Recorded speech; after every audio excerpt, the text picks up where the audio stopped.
This is a really nice graph. It shows you that glycation is really a series of toxin-forming reactions. If you notice on number 1, it starts with glucose and a protein. That protein could be a critical protein that runs the beating of your heart, for instance. When the glucose binds to the protein, it goes through a series of intermediate steps. That's step number 2. And then it ends at step number 3 with what is called an AGE, A-G-E, an advanced glycation end product.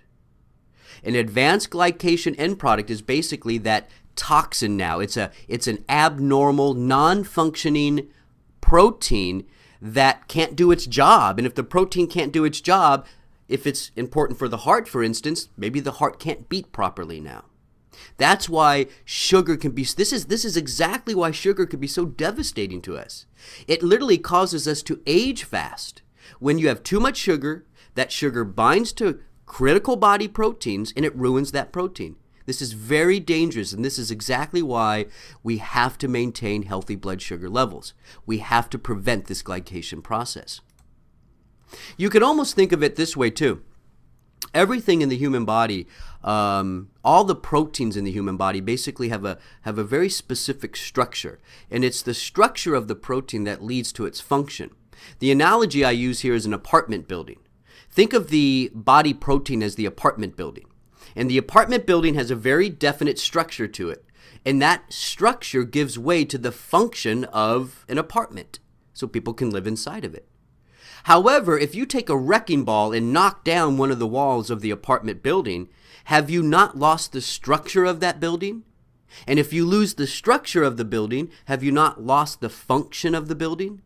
Well, think of, again, the building as the protein in your body, and think of the wrecking ball as the glucose.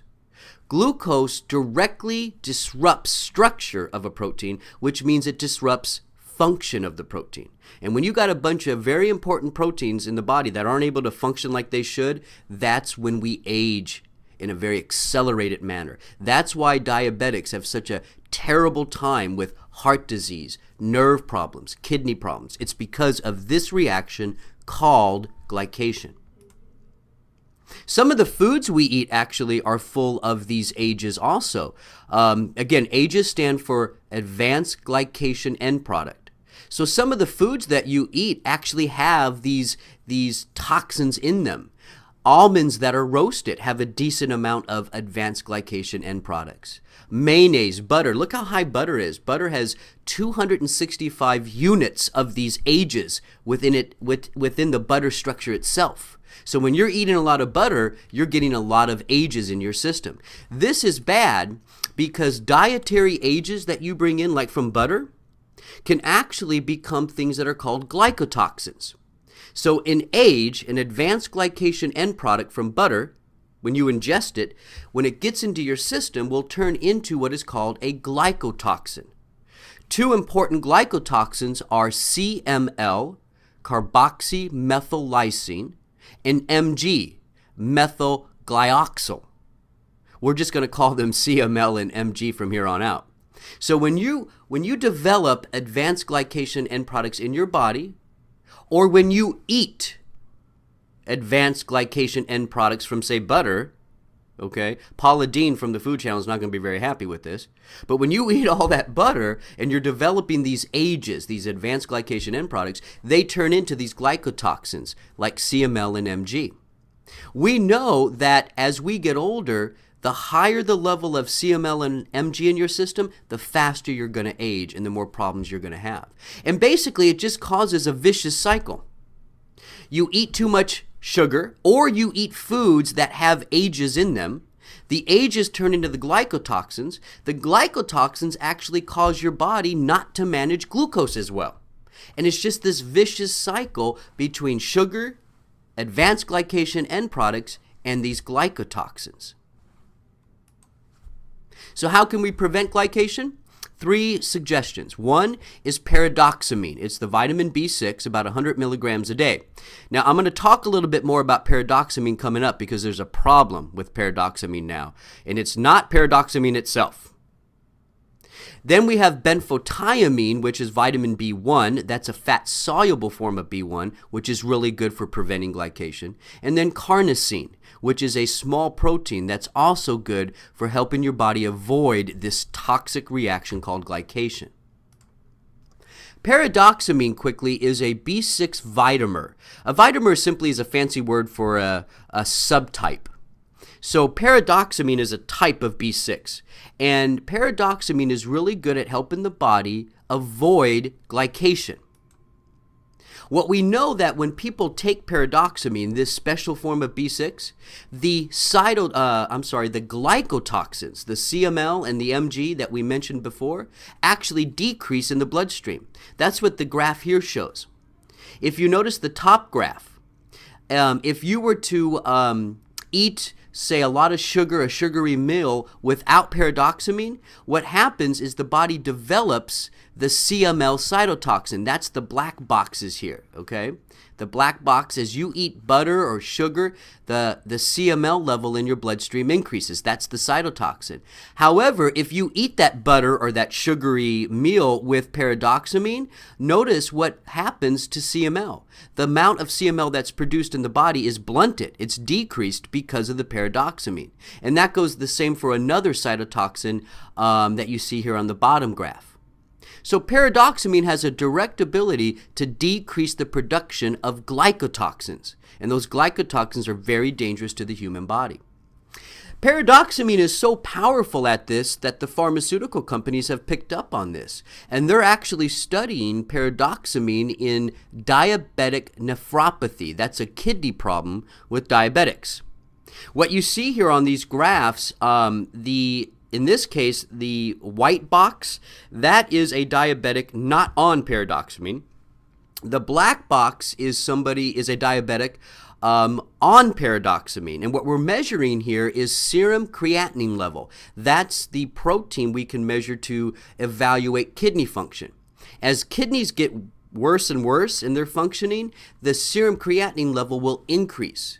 But notice, if you give a diabetic who has kidney problems paradoxamine, it actually brings down the serum creatinine level. That means the kidneys are working better. And that's the black boxes here you see on both graphs. So paradoxamine prevents the formation of the glycotoxins and improves kidney function based on this study. Well, that's the problem. Turns out that this same pharmaceutical company is now petitioning the FDA to make paradoxamine a drug. And the FDA at this point has accepted the application for paradoxamine to become a new drug status, to go into a new drug status, so that this company can continue to study paradoxamine as a drug, which means in this industry for vitamins and minerals, we can't use it. Our solution here at Life Extension is to switch to another B6 vitamer called paradoxal 5-phosphate. Now, we encourage you to let your senators and congressmen know that you're not happy with this.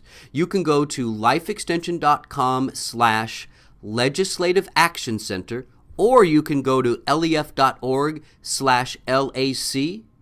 and you can send your congressman or congresswoman a letter saying how unhappy you are about the FDA's decision to make paradoxamine a drug. The other one that helps to prevent glycation is benphotoamine. That's the fat-soluble form of B1. In clinical studies, benphotoamine actually was able to reduce the amount of advanced glycation end products in the glycotoxin by as much as 40%. It's pretty impressive. Very simple. B6s, B1 vitamins, very good at preventing glycation. The fourth and final step for any diabetic, and actually for all of us, because we all got to watch out for blood sugar, that's what the Whitehall study showed us, is to reduce oxidative stress. And the best way to reduce oxidative stress, antioxidants. CoQ10, glutathione, pomegranate. Those are my top 3 antioxidants that I personally like to take, and I think everybody should be taking them. If you look at a chart of the different fruits and vegetables that have a lot of antioxidants in them, which, by the way, we can measure with what's called the ORAC value. The higher the ORAC value, the greater the antioxidant power of that food.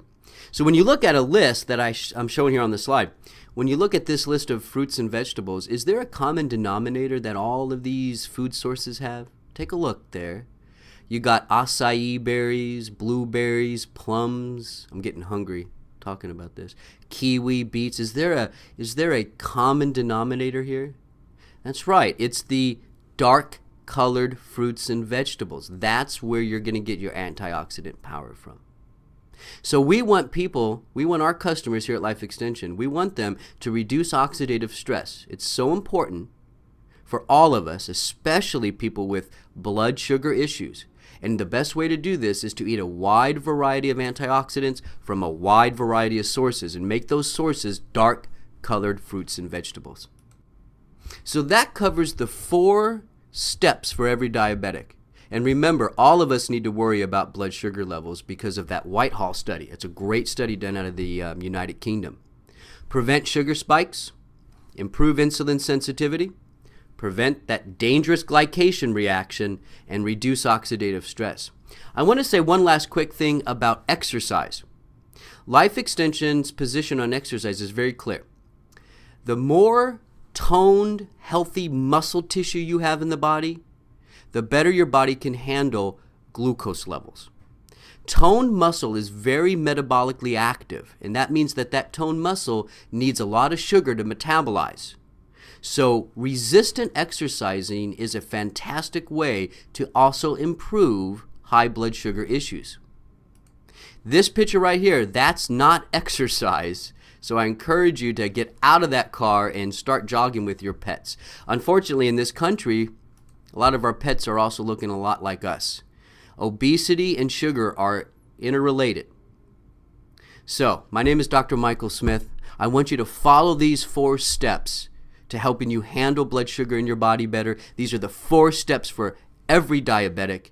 I thank you for watching. Have a great day.